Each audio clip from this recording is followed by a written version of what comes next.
Everyone, কেমন আছেন সবাই? আশা করি সবাই খুব ভালো আছে। আমি আজকে আপনাদের সাথে ভোলা মাছের রেসিপি শেয়ার করছি। ভোলা মাছের তেল ঝাল। ভোলা মাছকে ভালোভাবে ধুয়ে ওতে নুন, হলুদ আর লেবু একটু দিয়ে 2 মিনিট মিশিয়ে রাখলাম। তারপরে ওদিকে ওভেনে কড়া গরম হতে চাপিয়ে দিলাম। কড়া গরম হলে তেল দিয়ে দেব। তেল গরম হতে হতে এক এক করে মাছগুলো ভেজে নেব। সাবধানে ভাজবেন কিন্তু, কারণ ভোলা মাছ তো নরম, ভেঙে যাওয়ার ভয় থাকে। লাল লাল করে ভাজবেন, যাতে তেল ঝাল করার সময় না ভাঙে। ভেজে নিলাম। ভেজে নেওয়ার পরে ওই কড়াতে তেল গরম আছে, ওতেই পেঁয়াজ দিয়ে দিলাম।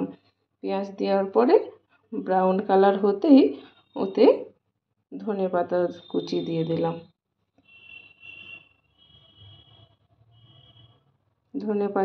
পাতা কুচি দিয়ে নড়িয়ে, জল দিয়ে নড়িয়ে ওতে আদা রসুন বাটা দিয়ে নড়িয়ে নেব।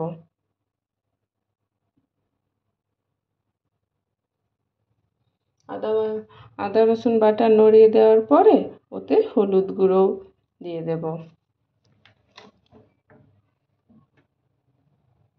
হলুদ গুঁড়ো, লঙ্কা গুঁড়ো, জিরে ধনে গুঁড়ো, নুন স্বাদ অনুযায়ী দিয়ে ওটাকে ভালোভাবে কষে নেব। আপনারা চাইলে এতে টমেটোও দিয়ে দিতে পারেন। আমি যেহেতু লেবু প্রথমেই দিয়ে দিলাম, তাই টমেটো দিলাম না। আর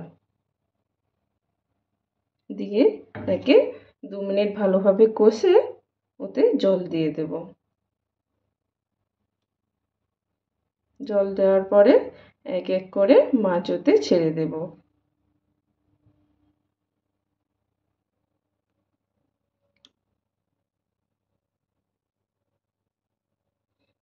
মাছগুলো ছেড়ে দিয়ে আমি ওটা ঢাকা দিয়ে দেব।